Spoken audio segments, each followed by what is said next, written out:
ನಗರಸಭೆಗೆ ಸೇರಿದ ಸೋಮವಾರಪೇಟೆಯ 1ನೇ ವಾರ್ಡ್ನ ವಾಟಾಳ್ ಬಡಾವಣೆಯಲ್ಲಿ ಸುಮಾರು 8 ತಿಂಗಳ ಹಿಂದೆ ಅಪೂರ್ಣವಾಗಿ ಒಳಚರಂಡಿ ಮಾಡಿ ಕಾಮಗಾರಿಯನ್ನು ಅರ್ಧಕ್ಕೆ ನಿಲ್ಲಿಸಲಾಗಿದೆ. ಅರ್ಧಕ್ಕೆ ನಿಂತ ಒಳಚರಂಡಿಯಲ್ಲಿ ಕಲುಷಿತ ನೀರು ಸೇರಿ ಗಿಡಗಂಟಿ ಬೆಳೆದು ಸೊಳ್ಳೆ ಕೀಟಗಳಿಂದ ಸುತ್ತಮುತ್ತಲಿನ ನಿವಾಸಿಗಳು ಬಹಳ ತೊಂದರೆ ಅನುಭವಿಸುತ್ತಿದ್ದಾರೆ. ಕಲುಷಿತ ನೀರು ನಿಂತಿರುವುದರಿಂದ ಆರೋಗ್ಯದ ಮೇಲೆ ದುಷ್ಪರಿಣಾಮ ಬೀರುತ್ತಿದೆ. ಈ ಕೂಡಲೇ ಅಧಿಕಾರಿಗಳು ಇತ್ತ ಗಮನ ಹರಿಸಿ ಸಮಸ್ಯೆಯನ್ನು ಬಗೆಹರಿಸಬೇಕೆಂದು ಸ್ಥಳೀಯ ನಿವಾಸಿಗಳು ಒತ್ತಾಯಿಸಿದ್ದಾರೆ. ಈ ಸಮಸ್ಯೆ ಕುರಿತು ಸ್ಥಳೀಯ ನಿವಾಸಿ ಶ್ರೀಕಂಠಸ್ವಾಮಿ ಜನಮಿತ್ರದೊಂದಿಗೆ ಮಾತನಾಡಿ ಸಮಸ್ಯೆ ಕುರಿತು ಮಾಹಿತಿ ನೀಡಿದರು.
ಸರ್ ನಮಸ್ತೆ, ನನ್ನ ಹೆಸರು ಶ್ರೀಕಂಠಸ್ವಾಮಿ ಅಂತ.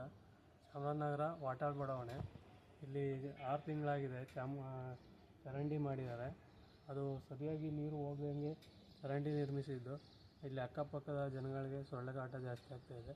ಇದ್ರ ಬಗ್ಗೆ ಆಲ್ರೆಡಿ ನಾವು ಮುನ್ಸಿಪಾಲ್ಟಿ ಅವ್ರಿಗೆ ಕಂಪ್ಲೇಂಟ್ ಕೊಟ್ಟಿದ್ವಿ. ಅವರು ಬಂದು ಪರಿಶೀಲನೆ ಹೋಗಿದ್ದಾರೆ. ಬಟ್ ಯಾವುದೇ ರೀತಿ ಕಂಪ್ಲೀಟ್ ಆಗಿ ಇದು ಮಾಡಿಲ್ಲ.